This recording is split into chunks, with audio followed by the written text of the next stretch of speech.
Hey guys, so I've had a really good question from one of my followers saying, Hi Hemming, I'm able to beat most of my opponents that are below my skill level consistently, and I've reached a point where doing that is okay, but once I come across somebody who has a really tricky serve and a good topspin follow-up, I'm in a lot of trouble.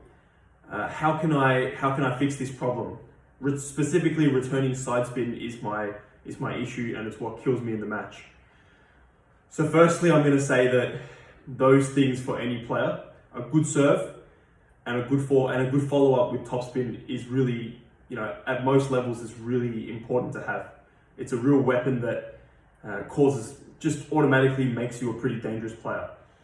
So serving is something you can practice by yourself again, without any partner, just with the balls and table.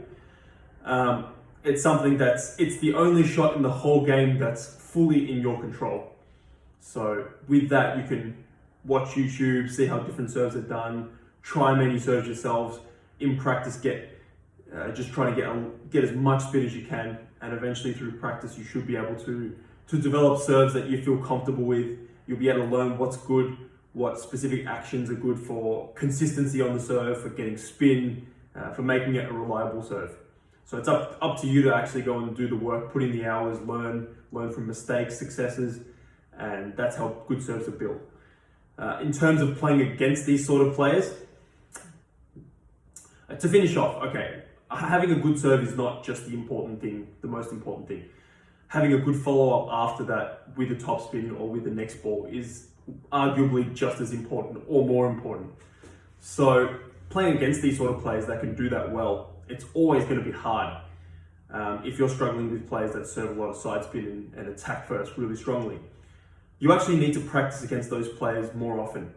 So you need to practice with those players that serve side spin at you, that try to attack. You need to play matches against them under pressure. So you need the whole range. If you can play matches against them, train with them on a regular basis, and also do different types of training, play full points with them, get them to serve short for you. You can push short against their side spin, backspin serves. You can also flick their topspin serves. They serve long and fast. You get good at playing against that. They serve half long off the end, and you learn to play that ball.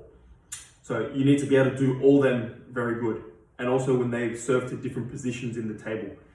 And then you can also train them doing that when you don't know where the ball's coming. For example, they could serve short anywhere or long to your backhand. Or they could serve half long or short, or they can do all of it, short, half long or long. So if you're thinking about how to practice against that, as long as you have a partner, there's heaps of things that you can actually go and practice. If you're not fortunate enough to have someone to practice at home with at the moment, or just at the moment you can't go out to clubs, doing it against the robot is good. It definitely works. It's not as good as doing it with other human beings who do have good serves and can actually physically follow up. But at the moment, definitely the robot's better than nothing. And it's going to provide you some form of side spin where you can practice your flicking, practice your pushing, practicing your receive against half long. I'll also finish off by saying that watching YouTube of professionals and seeing how they deal with different side spin serves is really helpful. So even though you don't actually see the exact spin on YouTube, you can still go and pick up how they would push the ball short, how they come in when they're not sure where the ball's coming, how they prepare for a flick, what they do if the ball comes long, the specific ways that they move. There's so many different ways. There's so many different ways for you to go and improve these patterns.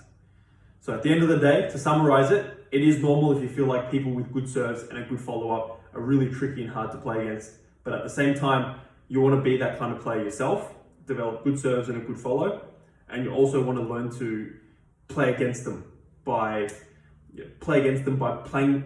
You get good at something by doing it more. So you start to learn to stop those players by training with them more, playing matches with them. Then, for example, you'll learn to be able to push their serve short, push long really well. Pushing long and being able to block and counter spin is a really important one, because you're going to have to use that if you ever push the ball half long or long. Being able to flick their serve. Just in general, being able to see their serve. When they've gone like that, it's topspin. When they've gone like that, it's backspin, for example. Being able to see the spin on the serve, the length, the direction, pick it up and read it properly is also a big challenge that you need to be able to learn to do if you want to play against those players. Yeah, you know, also being, you know, when they serve long, being able to follow up players, see that and play strong, not give them an easy opportunity to attack. Being able to pick up on the opponent's patterns. So does this player, for example, serve and like to stick around on his backhand? Or does he like to run around all the time? Then you can start to maneuver the ball wide and wide, make it hard for them to always use their forehand. I hope that answers your question, and I hope that helps all the other people across the platform that are watching this video and thinking, how can I stop the people with good serves and a good attack? How can I be a better returner server?